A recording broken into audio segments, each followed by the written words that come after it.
Hello，歡迎大家返嚟聽書有賞，我係滅書。今日要講嘅書係由香港著名理財作家龔成所寫嘅《80後百萬富翁》。個書名聽落已經好吸引，係咪呢？唔係講緊中六合彩，而係講緊一個普通嘅打工仔點樣靠理財思維、正確行動實現緊呢個財務目標。第一點，財務自由唔係遙不可及。作者一開始就話俾大家知，其實百萬富翁唔係一個天方夜譚。就算你係80後冇家底，只要你早啲開始，定好方向，持之以恆，都可以儲到第一桶金。例子，作者講過自己年輕時冇高收入，但靠住每個月嘅強迫儲蓄加投資股票，慢慢建立資產。就好似佢建議大家每月儲起30% 嘅人工，例如人工2萬蚊，就預先撥出6000蚊投資或者儲蓄，當作唔存在咁嘅用法，10年就有過70萬。第二點，投資股票係致富其中一條路。佢強調股票係長遠增值最有效嘅工具之一，但唔係叫你炒股，而係叫你學識睇財報，分辨好公司，再長期持有。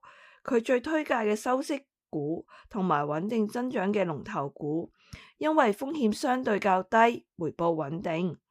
例子，佢提過香港某電力公司多年派息穩定，買咗之後唔單止收息，股價又升，財富就係咁樣滾大噶啦。第三點，控制支出，建立正確金錢觀。你賺幾多唔緊要，用幾多先係關鍵。書入邊提到80後面對好多誘惑，無論係消費、旅遊、名牌，但要成為百萬富翁，就要學識推遲享樂，唔好即得即使。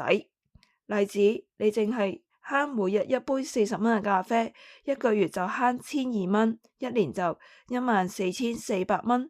將呢筆錢投資10年，連複利計算，成績係可以相當驚人嘅。第四點，理財唔係一朝一夕，而係一場馬拉松。龔成老師勸大家要持之以恆，唔好今日興起買股票，聽日輸少少就賣晒。成功呢係慢慢累積得嚟嘅結果，而唔係一時衝動。總結一下，80後百萬富翁唔係講緊神話，而係一個香港人實戰理財嘅血汗經驗。呢本書俾到我最大嘅啟發，只要你有目標、有紀律、有行動，都可以做到。